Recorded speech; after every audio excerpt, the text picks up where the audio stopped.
Chapter 7: Isolated and Modernized Melanesians. Since our goal was to gather data that will help us understand the reasons behind modern physical decline among various human racial groups around the world, it was important to study groups living in the hot, sultry climates of the tropics. We aim to include both highly isolated and relatively primitive groups for comparison with modernized groups of the same stock. In 1934, an expedition was undertaken to 8 archipelagos in the southern Pacific to study Melanesian and Polynesian groups. The Melanesians discussed here were living in New Caledonia and the Fiji Islands. If the factors causing physical degeneration in mankind are similar everywhere, there should be a common cause regardless of climate, race, or environment. Due to the vastness of the Pacific and the limited transportation options, arranging a convenient itinerary was challenging. Eventually, we traveled southward through the Marquesas Islands, Society Islands, and Cook Islands, then westward to the Tongan Islands near New Zealand, and further westward to New Caledonia near Australia. From there, we traveled northward to the Fiji Islands, also in the western Pacific, then to the Samoan Islands south of the equator, and finally to the Hawaiian Islands north of the equator. These islands were populated by different racial groups speaking different languages. We traveled between archipelagos on larger ships and used small crafts within each group, except for the Hawaiian Islands where we used an airplane. In each group, our program included making contact with local guides and interpreters, arranged in advance through correspondence with government officials. This allowed us to reach isolated groups far from trade or merchant ships. Often, reaching these isolated groups required navigating rough and difficult trails, as most islands are mountainous due to their volcanic formation. Upon reaching these isolated groups, our interpreters conveyed our greetings and the purpose of our mission to the chiefs. Time was often spent on necessary ceremonies and feasting. In every instance, we received a warm reception and excellent cooperation. There was never any hostility. It seemed they always knew we were coming and had prepared for us. Once formalities were over and our intentions made clear, the chiefs instructed their tribes to assist with our program, which included examinations, recording personal data, taking photographs, and collecting food samples for chemical analysis. Food samples were either dried or preserved in formalin. Detailed records were kept for each individual, including information on tribe, village, family, age, previous residence, physical development, types of foods eaten, dental health, shape of dental arches, facial shape and development, and any deviations from racial norms. Special physical characteristics were photographed. We compared these factors between the more isolated members of the tribe and those closer to the ports or landing places on the islands. Through government officials, we obtained detailed information from annual government statistical reports on the types and quantities of imports and exports. We also met with health officers in each island group who assisted with our studies. Many islands only had contact with civilization through occasional visits from small trading ships that came once or twice a year to collect copra, seashells, and other products. Payment for these products was usually made in trade goods rather than money. The main imported items, making up about 90% of the total value, were white flour and sugar, with the remaining 10% being clothing or material for clothing. While missionaries encouraged adopting modern civilization habits, tribes in isolated areas couldn't shift much from their native foods due to infrequent visits by trading ships. In most islands, efforts were made to encourage natives to wear clothing, especially in the presence of strangers. Some islands even had regulations requiring clothing, which reduced the practice of covering the body with coconut oil to protect against the sun. This oil coating helped them shed rain, which was frequent but short-lived. Natives considered the coconut oil coating an important nutritional source. However, newly acquired wet clothing became a significant health and comfort concern. Early navigators described South Sea Islanders as strong, vigorous, physically beautiful, and kind. Many islands once had dense populations, but now, on many islands, the death rate exceeds the birth rate, threatening the existence of these racial groups. New Caledonia is one of the largest islands in the Pacific, located around 23 degrees south latitude and 165 degrees east longitude. The New Caledonians are of pure Melanesian stock, broad-shouldered, very muscular, and historically warlike.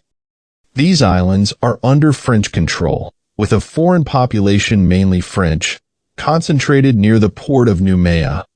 Subjugating these people was difficult, and as recently as 1917, a band from the interior massacred almost the entire population of the French colony in protest against efforts to establish a white colony and sugar plantation on coastal land they desired. Their access to required seafoods had been cut off, as they believe seafoods are necessary to maintain life and physical fitness. Primitive people living inland, including their teeth and dental arches, have very high development. A comparison of individuals living near the ports with those living in isolated inland locations shows a marked increase in the incidence of dental caries. For those who lived almost exclusively on native foods, the incidence of dental caries was only 0.14%, whereas for those using trade foods, the incidence was 26%. The splendid facial and dental arch development of these quite primitive Caledonians is shown in Figure 28. Also note their kinky hair and strong neck and face muscles. The Fiji Island group lies between 15 and 22 degrees south latitude and between 177 degrees west and 175 degrees east longitude, thus straddling the international date line. The Fiji Islanders are similar in physical development and appearance to the New Caledonians, largely Melanesian in racial origin. The men have kinky hair and broad shoulders. In the past, they were excellent warriors. They are shorter than their hereditary enemies, the Tongans to the east, and to appear taller, they train their kinky hair straight out from the head to heights often reaching 6 inches or more. Typical facial and dental arch forms are shown in Figure 29. They are British subjects, and in the districts near the ports and on islands with sugar plantations, they have suffered greatly from degenerative diseases. Since Viti Levu, one of the larger islands of the Pacific Ocean, is one of the places I had hoped to find, a district far enough from the sea to make it necessary for the natives to have lived entirely on land foods. With the assistance of the government officials, and using a recently opened government road, I was able to get well into the interior of the island by motor vehicle, and from this point to proceed farther inland on foot with 2 guides. However, I was not able to get beyond the piles of seashells which had been carried into the interior. My guide told me that it had always been essential, as it is today, for the people of the interior to obtain some food from the sea, and that even during the times of most bitter warfare between the inland or hill tribes and the coast tribes, those of the interior would bring down choice plant foods from the mountain areas during the night and place them in caches. The following night, they would obtain the seafoods that had been placed in those depositories by the shore tribes. The individuals who carried these foods were never molested, not even during active warfare. He also told me that they require food from the sea at least every 3 months, even today.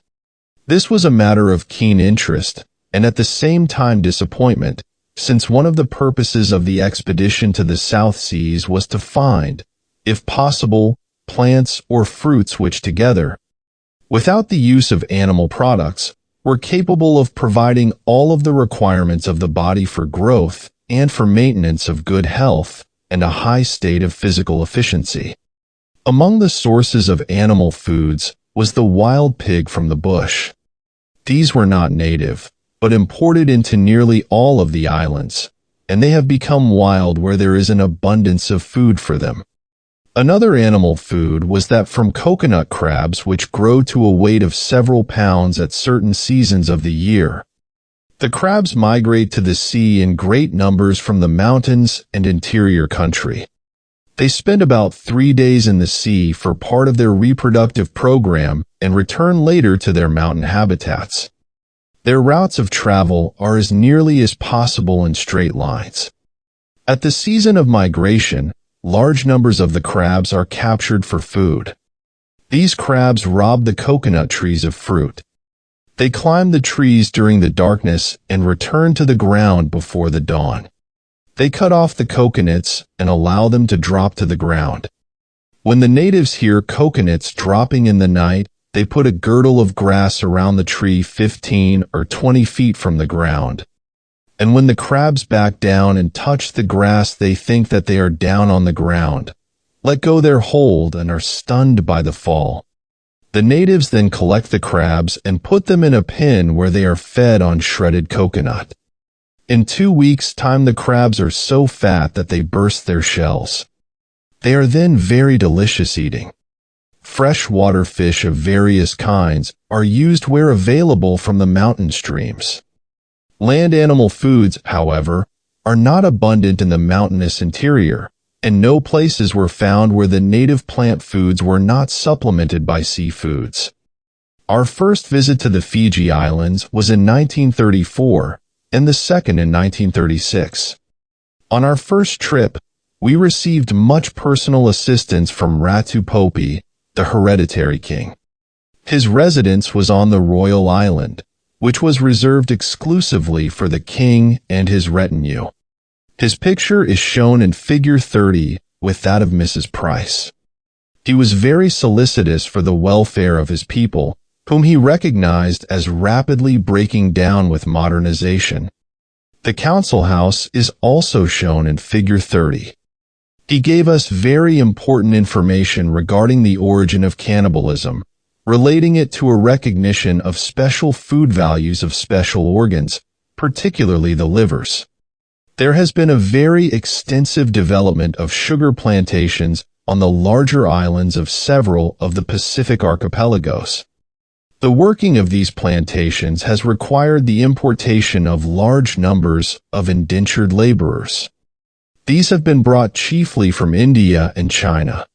Since they are nearly all men, those who have married have obtained their wives from among the natives. This, the Chinese have done quite frequently. Since they are excellent workers, they provide good homes and are good businessmen. They are, in many districts, rapidly becoming the landowners and are men of influence. This influx of Asiatics, together with that of Europeans, has had an important influence upon the purity of the native race around the ports and provided an opportunity to study the effect of intermingling of races upon the susceptibility to dental caries. No differences in extent of tooth decay due to ancestry were disclosed.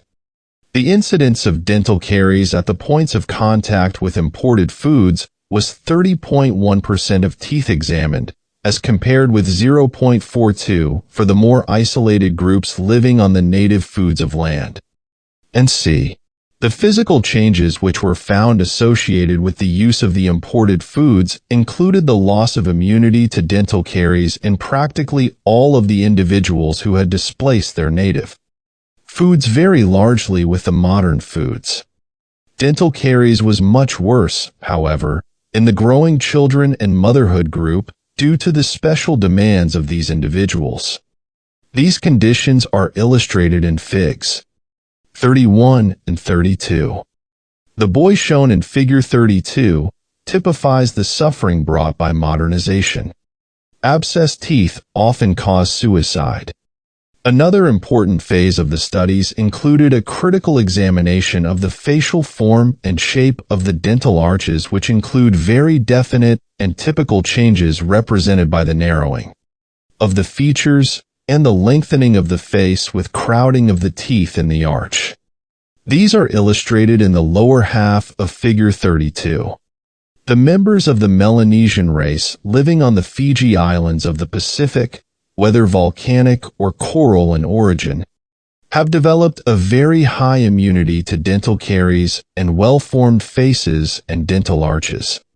Their native foods consisted of animal life from the sea eaten with plants and fruits from the land in accordance with a definite program of food selection. In their primitive state, only 0.42% of their teeth were attacked by tooth decay. In the modernized groups, this incidence increased to 30.1%.